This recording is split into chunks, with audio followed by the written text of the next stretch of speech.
Welcome everyone to our Citizenship Roundtable for January. My name is Angie Falbo. If you don't know me, I am the Professional Development Specialist with ATDN. I focus on ESL and citizenship. So just so happy that we could finally get together and bring some of the citizenship teachers from the state, gather together, share some ideas, and just, again, very happy to see you all here. So if you don't know about ATDN and digital ATDN, we are a group of people whose services are funded by the Connecticut State Department of Education Academic Office to provide training opportunities and resources for adult education programs across the state. We're home to professional and comprehensive in-person and online training for adult education professionals in numerous areas across the state. So we work in partnership with the CSDE. We are not the CSDE. We just work together with them to provide different PD opportunities for people. So just a little bit about us if you didn't know. So before we get started officially, I would love to know who is with us today. Just quickly, if you can either unmute or put in the chat where you're from. I would love to know who is here. I know that Martha, you put that you are from Plainville, so welcome. Anyone else that would love to do that, please feel free.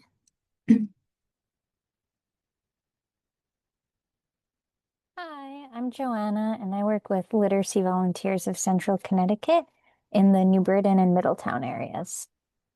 Joanna, welcome. It's good to have you here. I see we have Jennifer from New London, welcome. Chanel from Manchester, Laura from East Haven, Maria from Naugatuck, Melissa from Shoreline. All right. And then we have Pamela from Stanford, welcome. All right. And then from New Milford, Christy, welcome. I myself am in New Milford, so it's good to see another person from New Milford. That's where I live, so welcome. Right. So just our goals for today. I do have 3 goals in mind for our time together. Just understanding some of the new changes that are happening in this ever crazy changing time that we're living in, where everything just seems to kind of snowball and change from one minute to the next. I do want to provide you with some resources that might be helpful. But really, my main goal at the end of this time together today is to just have some opportunity to discuss some of the challenges that you're facing in the fields all the time, how I can support you, maybe even learn from each other because you are all the experts in your field, and just learn to see maybe what's working for some people, share ideas. So this is going to be more of a conversation. Feel free to unmute anytime, say whatever you need to, or in the chat. We're here to listen to each other. So again, feel free at any time to jump in. So I do want to just disclaimer, I am not here to provide legal advice for anyone. I'm not a lawyer. I'm only here to kind of provide general information to the best of my ability.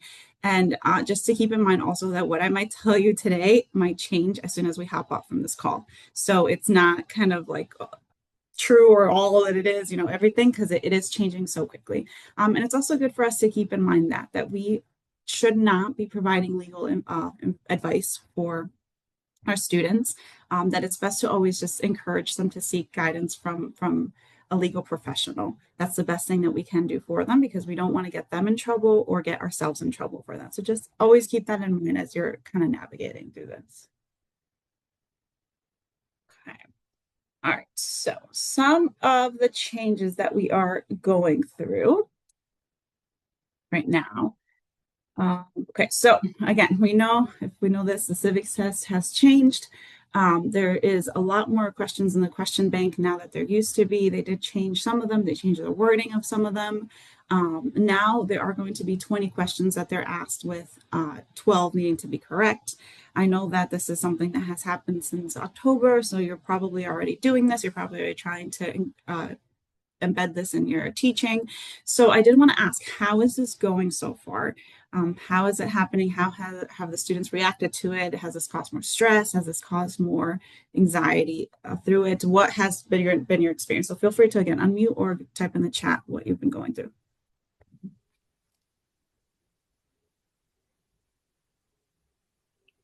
I'm just going to say I'm Maria.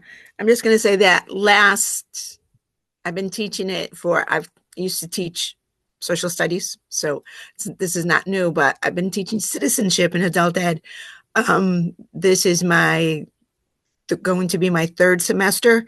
Last Mhm. semester, I didn't have one student. Mhm.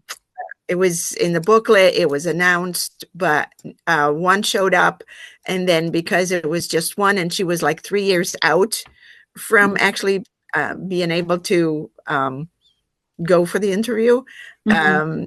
um, or send in the application, then go in for the interview, it was canceled. Mhm. So just getting students is a challenge. Yeah. So, yeah. Yeah. Is everyone else finding that as well for their programs right now? Hi, this is Laura from East Haven. No, I'm the opposite. I'm constantly busy. Oh, And nice.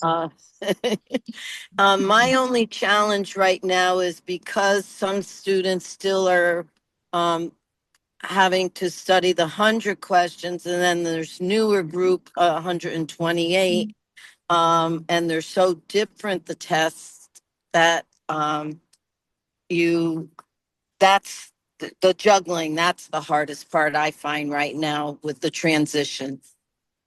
You're basically having to teach two classes in one. Yeah. Yeah. Because, I mean, there's a lot of repetition, of the questions, but it's, the person who is only needing the 100 questions is now, um, you know, they're they're hearing the new questions, so that's not really good for them, Mhm. so, but we only have one class on Tuesdays, so hopefully once they're all passed, and then we can just stay with the 128, will be a lot easier. Yeah. Yeah. Are the Laura, are the people who are doing the 100 questions, are they soon to, apply, like do their naturalization test or not yet? Um, I have one that I know of on February 12th, and I'm heading to Chile, so I'm on the car going. Oh, wow. Okay, right now. So for 3 weeks, I won't be teaching. So if any of them are going to, I am going to have one of another teacher at the school that they'll contact them just to get them help and do a mock interview to ease their, because I feel the mock interview is the best thing that helps the kids, Mhm. so. No. Of course, of course. Yeah. So that is very challenging to. I'll hop on to what Miss Laura said. Same thing in my class. I have a few students who are said, I filed already. I don't need to learn those questions. Yeah. I had to like tell them that it's the same USA, same information. They reworded it. And a lot of them were angry. It's like, why am I learning this new information? But for the questions. But this week, well, next week will be the third class for this semester. And I was happy that this past week I got some of my students who were taking the 100 a little bit happier in the class. I said, it's the same information, it's different wordings. But the Yes. geography section, of course, is different. Yeah. The It's lack thereof for geography that they took out. yeah. Can speak from Go ahead, Melissa, Shoreline. jump in. Hi, everyone. I'll like Laura and Chanel, we also at Shoreline have a little bit of a mixed class with a couple of people who rushed to submit their N400s so that they could take the 100 question test. And we just at every opportunity urge people to work with get legal advice for every step of the way. And we recently had we have someone who is in their late 70s from a country that's being deprotected. And so it's really hard because she's not been here for 20 years, which is the requirement to take the short test, which would make it even more of a mixed level group. So so I guess she's studying for the 128 question group, but everybody has their specific situation. And I feel as though I'm not the citizenship teacher, I'm the ESOL coordinator, but the teacher and I have had to become, more familiar with all of the rules simply so we can urge people to get the right outside information. Yeah, and I'll be curious to hear if anyone, I've been trying to do a comparison of the two tests just so that we know how to teach the skills for the 128 question, because the questions are not as two-dimensional and they're a little more tricky. So I'm curious to hear what others are doing to beef up their instruction of the new test so that people will be in a good place to pass it. Yeah, that's a really good point. I am going to show you one thing that does compare the test side by side, and it goes question by question through it, which might be helpful. But definitely, if anyone else has any ideas, I'm going to ask you to just hold on to them for 1 second. You can think of it as we're going through. We will get there, and then please share, because again, it is challenging if you have the same situation happening where you have multiple people at different places, different things that they need to take. And if you have anything that's working for you, please share with us, because we're all kind of going through the same things right now. So keep that in mind. I am going to just hold it for 1 second, and then we will get there. Then you can definitely share, because I do want to show you this first. Anyone else though? Any other thoughts on the change of the test before we?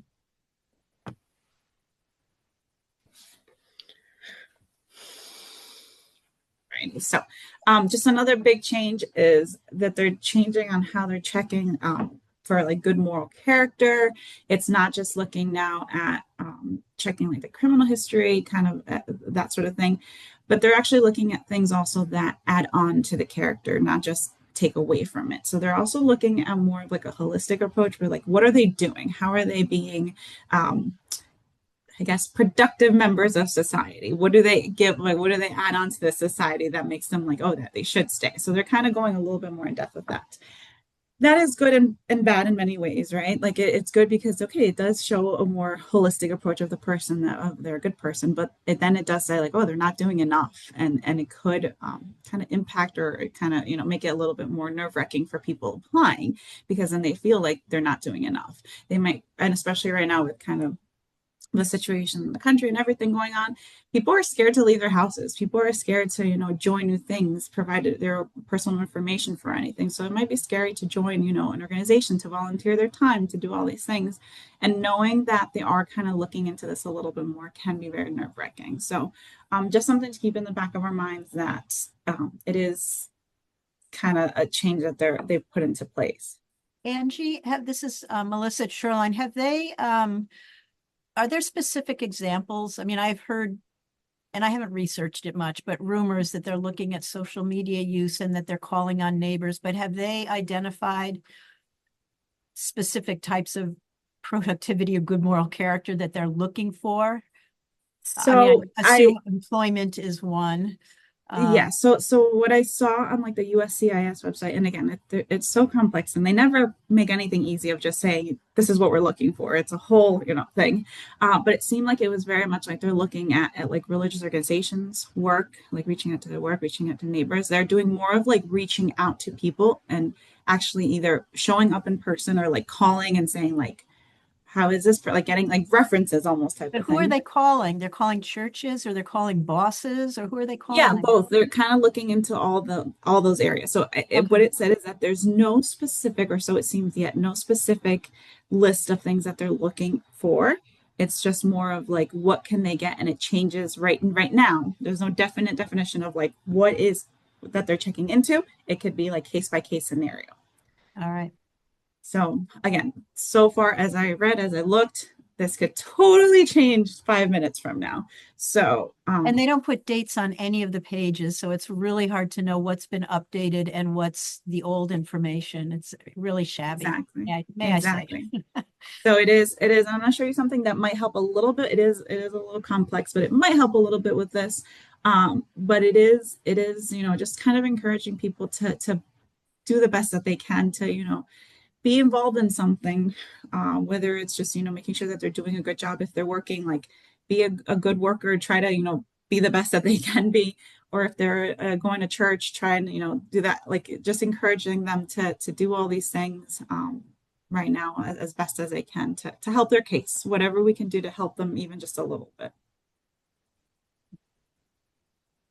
Thing, just kind of a big major change, the whole situation with TPS, and one of the ones that's going to maybe affect Connecticut as a whole a lot, and I know some programs specifically, is TPS ending for Haiti. There's a couple other countries, and they keep going back and forth. Some are getting terminated, then kind of saying, okay, we'll extend it, and it's going back and forth a lot. But Haiti's is supposed to be terminated effective February 3rd, which is next week. So it is going to affect a lot of people. It might not affect directly the folks that you're working with, but it might affect some of their family members or neighbors or community members. So just to keep in mind that as you're going through, because it is also emotionally taxing, right? They're here trying to prepare for this. A lot of guilt might come in of like they're about to, complete their citizenship test, but their family members, friends, colleagues are not, and they're kind of going through this. So just keep this in mind also as you're going through this. Okay. All right. So now getting to some of the helpful things that might help a little bit during this time. First is a U.S. Citizenship podcast, and I will send this out to all of you so that you have the links and you can click on it. But if you don't know about this is a great resource. It's by Jennifer Gagliardi, I believe is her name. She just kind of updates daily, different tips, different things, lesson plans, videos, anything that she can think of to put up there. It has just about everything. It has lessons, just everything you can kind of think of. It's a great resource to just keep on hand if you ever need something or need an idea on how to do something. Oh, thank you. And that's going to be in the notes at the end? This will be sent out to you so you can have access to the link directly. Oh, thank you so much. That looks really good to, thank you so much. Sorry to interrupt. Thank you. It looks of course, awesome. Please. Yeah, it looks great. Yeah, no, of course. It's great. She even has a Padlet on it, and I believe she does usually update it quite frequently, but with just any information that she can. Wow, great. So she is out in California, I believe. So it is a lot of stuff is for California, but she has stuff to help anybody, and she refers you to some great like YouTube videos or lessons. So again, just keep this in the back of your mind. If you ever need an idea for something, or you're kind of struggling with something, this would be a great place to look to just have some extra information. Right. And then talking about all the ever-changing policies. This website, it is a little complex, and it's just intended again to not being political or anything, just intended to understand the policies that are happening right now. So what this does is it was created by a professor at a university, and they just track all the policies that are happening right now. So every time there's a change in something, then you can go on here and see it, and it has all the different things. So let's say we're looking for like TPS for Haiti. So we can honestly just write TPS, and it has searches, just anything that has to do with TPS that's new, and it has it in chronological order, starting with the most recent. So you can see like, okay, terminating TPS for Ethiopia. You can click, and it has a quick little blurb about what's happening. So this might be a quick way if you're really wondering something. They do update it quite frequently. And they really do try to keep up with the information. And this was actually suggested to me by a lawyer who they themselves kind of use it to keep track of things as best as they can. So again, it's just another resource if you ever need to go in there and see what something's going on. It is complex. It is a lot of reading, but it might just be useful in case you need anything. Okay, any questions on that or any comments? Okay, wonderful. Okay, and then just some just tools for you to use. We do have some printable flashcards that were created by, I can't remember the name of people right now. I will definitely let you know. It's in my notes. But they're in English and Spanish for the new citizenship test with 128 questions. So linked here is the folder that has all the information. It has just kind of an overview, and then it has the actual flashcards.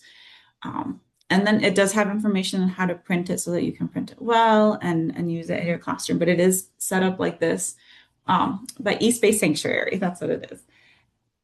And they do have it color coordinated and everything. So they have whether you can use it, present this in your classrooms and, you know, do something with that, or you want to print it and use it as actual flashcards. It's your choice how you would like to use it, but it does have, you know, the questions in English, Spanish, and then the next slide is the answer, again in English and then in Spanish. It does have some great images as well so that you can see, you know, like visuals for your learners as well. Do they sell the cards, or is it just download and print yourself?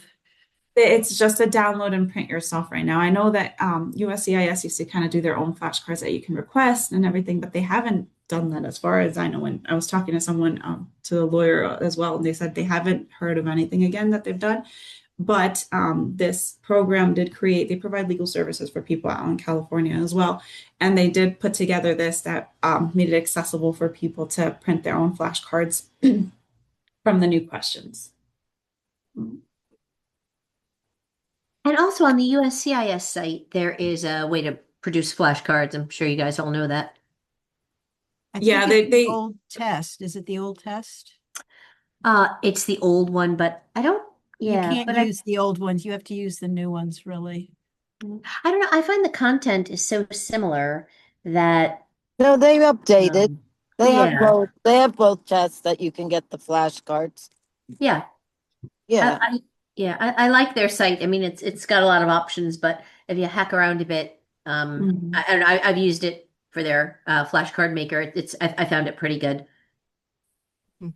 Yeah, they have some great stuff. It is a little bit of a complicated website, but they do have some great stuff. They used to be able to like mail you physical flashcards. Now you can, they don't do that anymore, but you can get them online. So it's a good thing to keep in mind. USCIS website is probably one of the best resources. They have so much. It is a little tedious to try to sort through what actually is good and not, and to have the time to do that. So it's a good thing, Pamela. Thank you for sharing. Okay. Any other things, questions? So this is what I was talking about before. This has the questions side by side. It's a test comparison, and it goes a little bit more in depth as to what were the changes, question by question. So it starts off, you know, the new test, question 1 is now this question. So you see over here, it didn't have, like it's different because now there's a different question 1. They're numbered differently. But then it goes through the old test, the new test, the wording of it, and also just because you see, for example, question number 2 in the old test, what does the Constitution do? The new wording for that question is name one thing that the Constitution does. So it's just good to keep in mind. Yes, they're very similar, but the wording might throw off someone, especially if, you know, English is not their first language. They'll be like, "Oh, hold on, I don't know this," but they might actually know this. It's just the wording. So it's good to just kind of incorporate that, go through that, see what the different questions is. They go all the way down. Yeah, so it's great. It is great to have them side by side. That's the same reaction I had the first time I saw this. I was like, oh, okay, yeah, this makes a lot more sense, because it could be very daunting to say, oh, you have 128 questions to look through. So this might make it a little bit easier and just to know. And again, it might be helpful if you have the two groups of people who are studying for the 100 questions, people who are studying for the 128, then to just see like, okay, how can I better plan my lesson for this if we're tackling like these questions or whatever, and go through that. So yeah, so it is complex. So this might be a good tool for you. Again, it's linked in the PowerPoint. That might help a little bit. Here. Yeah. So especially again, if you have a mixed class, Jennifer, it might be a good resource to use for that. Okay. All right. Any other questions, comments? Those original flashcards that they put out with their packet, it was a box that was, with a bunch of supplies in there. I think that they stopped doing that a couple of years ago, maybe to make it cheaper. It became, everybody wanted the flashcards, everybody wanted the appropriate stuffers in there, and yet it became expensive, maybe. So now they do provide the link to make our own copies.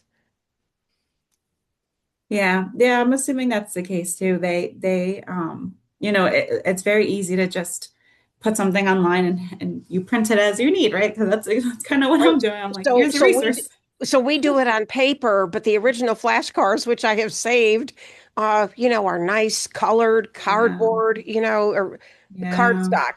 Um, really good. But that's okay. We're a little spoiled, but we save everything. Yeah, yeah. I mean, it is if have the ability to you can, try to purchase card stock. I know it's expensive, but I'm like it takes a little longer if you really want to, put the time and into that. However, yeah, we are kind of living in a digital world right now, whether it's good or bad, it has its good things, has its bad things. So just trying to adapt and adjust because that's what we can do, right? That's all we can do. Yeah. So, In my library in Stamford, they still have those packs. So I don't know where you're calling in from, but you might want to see if even your public library has the old ones. mhm.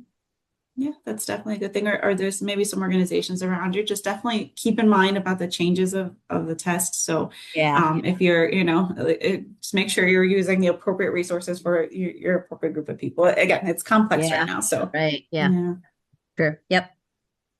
yeah, but definitely a great library is a great resource to always check into for that sort of things. All right. All right. And then the last kind of resource I have for you is, is the One Nation, One People textbook that was put out like a year before this. And now they have the new version on the USCIS website, which I also linked on the PowerPoint. If you don't know about this, this is made by USCIS and it has just kind of everything that is on the test in a textbook format. They do provide this so that you may also print. Again, it is very long. It's 88 pages long. So I don't know if this is something you necessarily want to print, and make a book out of. If this is something that your program wants to do, go for it, knock yourselves out. But it might be just a online situation here, a digital situation where you just kind of keep it, maybe project it on the board or, kind of have groups of students. You can definitely figure out ways to best use it. The good thing about this, again, is that one, it does have great images that can be great talking points for the students to go through and understand some of the most important points in history of US history. But then also, again, it does have kind of different bolded sections that might be more important, for them to take a look at. It does go through some of the questions. So I'm trying to find a question right now. So different things like, each chapter has what sections are we talking about? Angie, Yes. I know in the old tests, like they said, in the workshops, as long as they answer the question that usually the person and interviewer knows that they're answering a question correctly, even though it's not verbatim. And I had one of my students who, their spouse, who is U.S. citizen, said, well, why are they saying for the Declaration of Independence, all men are created equal? Can't they just say all people? And I said to him, the thing is, that is actually from the document. So some of these questions, when people in the day, in the climate that we're in, that we don't say only all men are created equal, but because it's the document, and as a social studies teacher, I had to explain that to my class. So that I Correct. found Yes. was interesting why Yeah. it's an answer, you know? So Yeah. that came up on Tuesday, you know, it was like, oh, you know, but that was one of my first new things that somebody was questioning some of the answers, you know? So Yeah. Yeah, no, that's true. And that's such a great teaching point. And Laura, thank you for bringing it up, right? We don't explaining to them like this isn't doesn't mean just men are the only one, you know what I mean? Like it's supposed to mean that it's everyone, right? So that's something great to teach them and to explain to them, yeah, you have to try as best as you can, again, especially where we're at right now, to be as detailed as possible, as precise as possible in order to avoid, any issues when they go take their test for their responses. But then also understanding that this is an important part of a very important document that we have here in the United States. So all these are great teaching points, and I've never heard of that happening before. So that's something really great, Laura, that you brought up to just keep in mind also for all of us. Yeah.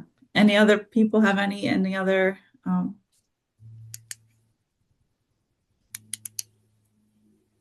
interesting things that have come up?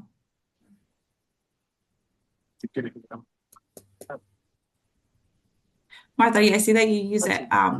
Do you have any like specific ways that you're using this textbook or something that's worked really great for you as you're using this in your classroom? Well, what I do is I do make a copy and I assemble the pages in the a loose leaf binder. And then as we go through different sections that apply to what we're studying at that time, we may highlight, refer to the questions and how they're related to the book as well. Mm, It gets we have some good discussion.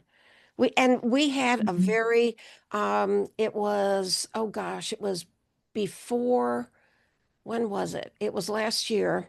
We had a student that has been here for quite some time, and she became a citizen. She passed her test and then went for her interview, passed her interview, and then had her naturalization program. She invited her family, her one child and her husband, and she invited me. And it was really, really impressive. We went to the where the Department of Immigration has it in Hartford, and it was really, really good. I think um, yeah, everybody should um, see what do we do there? How do they do it? It is very impressive to see people from many, many different countries. The judge actually one in the program sang the national anthem. It was Wow. it was really good. Yeah. That's amazing. And I'm sure it must have been very impactful for you to see like your student Yes, up there, and kind of see the so hard work. impressive. She Yeah. cried. We cried. It was really Yeah. good. Yeah. Yeah. And I think that's beautiful. Maybe that's something that sometimes we forget is how much this means to them. To them, this is everything that they finally feel like, what, they've accomplished so much and they're finally part of this country or, being okay, being safe in the country. So the work that you're all doing is very important and very impactful. And sometimes we don't get to see all of it, but just know that you really are making a difference each and every day with these students. Can I I just always, oh, sorry, go on. can I just like make a comment about that? Because I was honored to also attend one of my students' oaths, and there were also tears. And I went up to hug her after the ceremony, and I said, "Oh, congratulations! I'm so proud. You should be so proud. Such happy tears." And she said, "Mandy, I can never go home." Yeah. So her tears were not happy tears. It's one thing to like say, "Oh, you're welcome to the United States, you're official," but that commitment also is a double-edged sword for many of our students. So it's wonderful if they're happy tears, but Yeah. expect tears of, maybe some regret or maybe some stress related to that. Like, really, she said, Mandy, I could never go home. And this is a person whose baby died in her arms in Mexico City, and that was the kind of straw that broke her back and Yeah. made her come to this country to start a new life. And so there's a lot of feelings, a lot of reasons for tears, I guess. Yeah. Hopefully they're positive, but they're not always positive. And I wasn't sure how to respond to that. I wasn't ready for that, Yeah. and But she had a choice, right? I mean, she chose, or was there no, she chose to become a citizen. She chose to leave Mexico and start a new life here.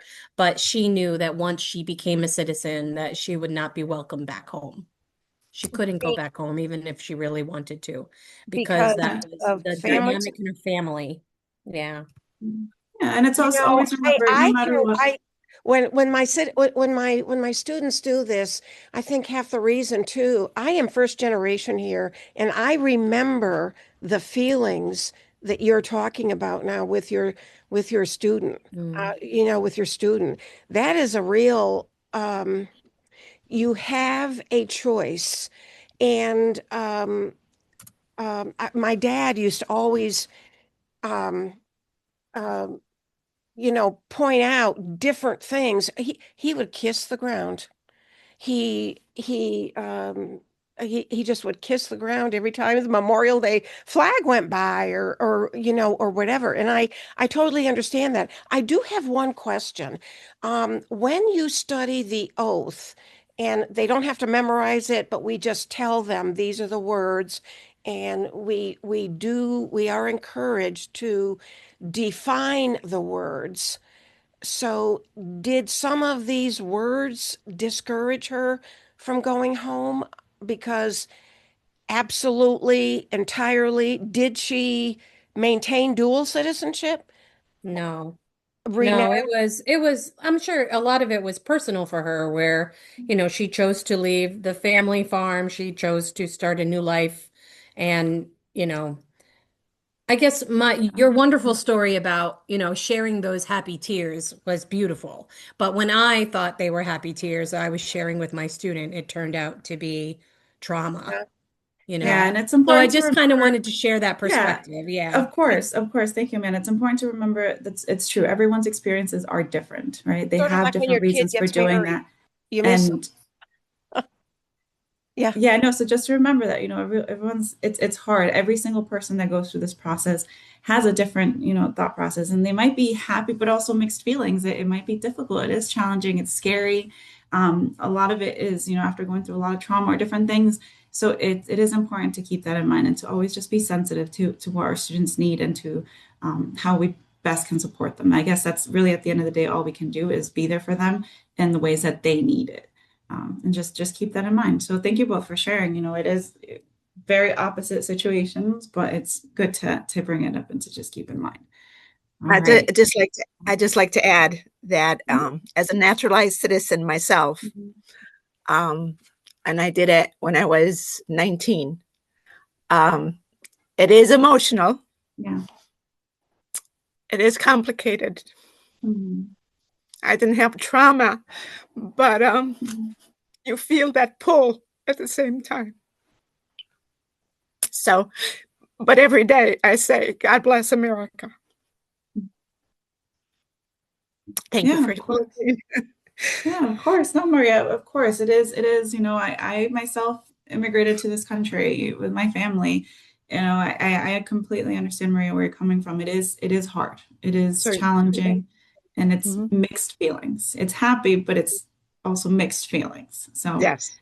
yeah, completely, completely. Thank you for sharing that. I really appreciate, just being so open about your experience as well. So, righty. Okay. So, really, that's all I have for you. So Angie, did you this is show a us I'm sorry, on the last slide? Maybe yeah, I missed it. The new, oh, is the test guide the One Nation one? Oh, yes. sorry. Yes. That's Sorry. that one. So again, it's linked there for you to find it easily. I do see that there are some things that were put in the chat. Oh, Lynn Weintraub, yeah, great resource. Also, she has some great stuff. She does have that textbook passing the test. I believe she's updated it, or she was in the process of it. She might be done now. I'm not quite sure. I believe she did update it. You can reach out. I believe it's like almost $30 or something like that. So it's something that you can see if you would like to purchase for your program. She does have some great resources that go with it. So if you haven't taken a look at her stuff, definitely recommend it as well. Yeah. Okay, alrighty. So again, just leaving a few minutes to kind of hear from you, maybe some challenges that you're facing. I know we kind of already shared some stuff. Um, oh, oh, thank you, Melissa. Yeah, so the book has been updated officially. And then also just seeing if there's anything I can do, any resources. We do have other citizenship roundtables coming up. So if you want to, maybe hear from a specific person that we can bring in, or if you're looking at, okay, we're really struggling with this, what can we do with it? Or you want to hear about a specific topic, or anything. So this is just kind of open time now to kind of share anything, or if you have an idea for other folks here, please feel free to unmute and just let us know. I have a question. It's Melissa from Shoreline. I'm wondering everybody's experience using, well, for example, we have often referred students up to the American Place at Hartford Public Library to review their N400 applications. And I'm wondering how the customer service is. Are there long wait lists? Are people able to get appointments easily? I don't know if any of you have experience that's pretty current.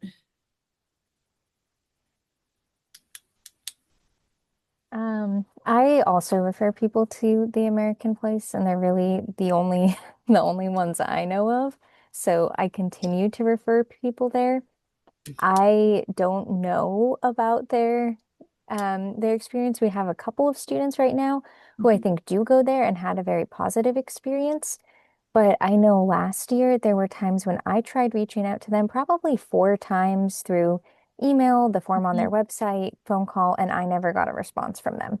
Yeah, Um, ditto. Yeah. so I hope that they're more responsive to actual, students or applicants than they are to my questions, because I continue to refer people there. I've never had anybody come to me really angrily that they haven't had success, so that's good.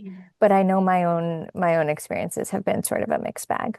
Yeah, and I'm just guessing all these guys are totally swamped right now. So that was part of, thank you.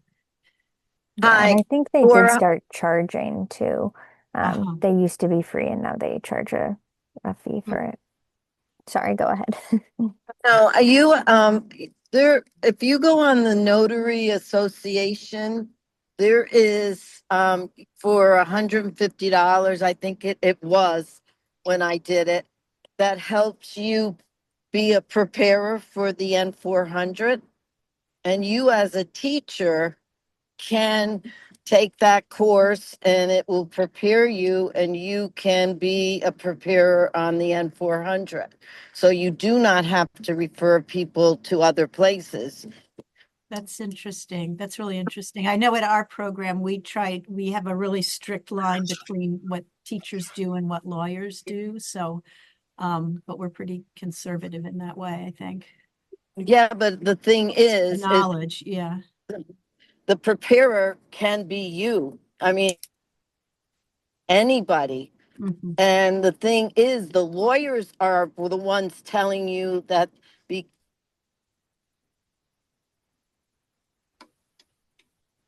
We lost you, Laura. Uh-uh. they don't have to go to a lawyer. Yeah, I think a lot of people feel more comfortable getting, legal advice just because if they usually often when they're filling out the N400, right, they have other questions. What do I do about this? Or what's, this or the process for this? So, like the actual filling out of the application, okay, but if they do have other questions and stuff, it can just get very tricky. That line can easily be And crossed it's right accidentally, not there, because you need to. but it's right there on USCIS that you can go and do this and become a preparer. Of So course. Okay, that's really good to know. Yeah, that's a really good thing to know in case anyone is interested and wants to know more of the process or anything. Again, it definitely feels what you're depends on what you're comfortable with doing and kind of where you want. Just to remember always, like if you're giving them legal advice, just be careful with that. That's the line not to cross. So, but definitely a good thing. Can I just interject a question? Are you, in addition to all the, historic and all the civic related questions, do you all spend some time with your students going over questions on the N400? Um, yes, because because that's the during the interview, part. right, or my Yeah, impression is they that's can the ask speaking anything, like, have part. you ever been incarcerated? So I always try to spend a little bit of class time just making sure that the students know all the vocabulary on the N400 because it used to be, and I think that they haven't changed this, they can ask you anything from your N400, We right? definitely cover that. We just don't advise students on how to complete the N400. We stay away from that part of it, but Yeah, as do we. But you okay, do spend a little bit of class time on the absolutely. N400? Yeah. Well, Okay, yeah, me the too. interview, yeah. Okay. I, I just I, want I to. excuse me, I do too, because there's Okay. certain terminology, like the questions that use very often, ever, the word ever, just to get them to understand that kind of what it means and so how they should answer. And yeah, Yeah, it's Okay, always good. a Just great want to thing. make Yeah, sure I'm on great the thing. right page. Yeah. Okay. Yeah, All right, I good. see Jennifer, you have a question or I comment? mentioned in the chat that we use Future US Citizen, and one thing that I like a lot about that book is in the back of the book, they have an N400. It's outdated, but the essence of the N400 is the same. And they have vocabulary highlighted in yellow with a glossary at the bottom of each page of the application. So lots of that incarcerated type vocabulary is covered right in the book. Also, the book is in two parts. One is the civics part, and the second part is they call it grammar for the interview. Oh, And wow. it goes over have you ever questions. It goes over short answers, yes, and it anticipates. It has embedded videos of reenactments of a officer and an applicant at the office, and that kind of gives a nice gist of what the interview process is like, and it gets into the types of questions to expect from the officer. Oh, it Jennifer, sounds can you like you put have a the great textbook. Oh yeah, my, can you would you put the mind name putting in that? the chat I chat? put it in the chat, but I'll do it again. It's Future is the publisher. They make Oh, some future. ESL books too, and it's Mhm. called US Citizen. It's out of date, it's like everything right now, it's out of date, but the relevance of the topics is still relevant. Mhm. Yeah, and it's just using our discretion, right? But that's a great resource because if it does have so many things to use for the interview for things like that, that's great, Jennifer. Thank Yeah, you. it does. Yeah. All right. And then Joanne, I see also you had something you'd like to say. Yeah, so a couple things. First of all, going back to the question about do we spend time preparing for the N400 interview section? Yes, absolutely. And I think our program's a little bit different because we're a literacy volunteers program. And more often than not, we're doing citizenship prep one-on-one, which makes this a whole lot easier because we can ask students to bring in a copy of their completed application and go through their exact answers so that if we ask a question like, what year did you get married? And they say 2004, you can say, no, it says here 2014. Let's make sure we hear the teen. That's an important difference.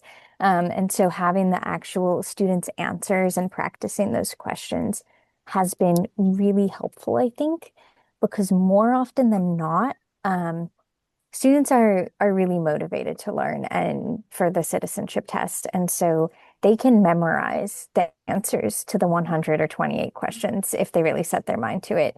Even some of our like absolute level one beginner ESL students have managed to pass by just memorizing the answers. They might not understand it, which is, has its own problems, but I think it's really impressive that they can memorize it. But then the interview questions is more often than not where students fail, at least with my experience, when they do fail. Um, and so we try to practice that a lot. And we also try to practice the small talk portion a lot. Because often as officers bring the applicants back to the room, they'll say, you know, who brought you here today? Did you have trouble getting here? Are you prepared for this? How's the weather? And then when they go in, of course, they have to start by taking an oath and swearing to tell the truth. And we had a student who failed before she even sat down, because they asked her, she couldn't communicate at all walking back to the room. And then they asked her to take the oath. She didn't understand. They said, if you can't even understand this, you have no chance at the rest of the test. And they brought her right back out of the room. So we try to practice all of that oral component with our students because that often is what the beginner ESL students are most nervous about.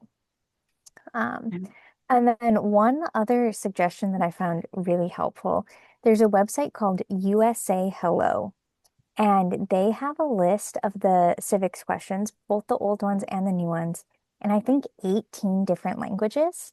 Um, so that is so helpful because when I can print out a copy of the 100 questions in the student's language and give it to them, it makes it a lot easier for them to study it at home, or if there's something that we're really struggling to explain to them, sometimes having the translation is just really helpful. So I definitely recommend looking at USA Hello as well. Yeah, thank you, Joanna. That's also a great resource. That can be very useful to a lot of things. And you're right. It's hard, I think, for a lot of people to kind of do that one-on-one. And you're very, very fortunate to have that, but it is great to practice those sort of questions. And yeah, that part is very complex and it's a little more challenging to do. So, all right. I do want to be respectful of everyone's time. Just want to kind of wrap up here, give you just the upcoming sessions that we're going to have for roundtables. We have one in February, one in March, and one in April.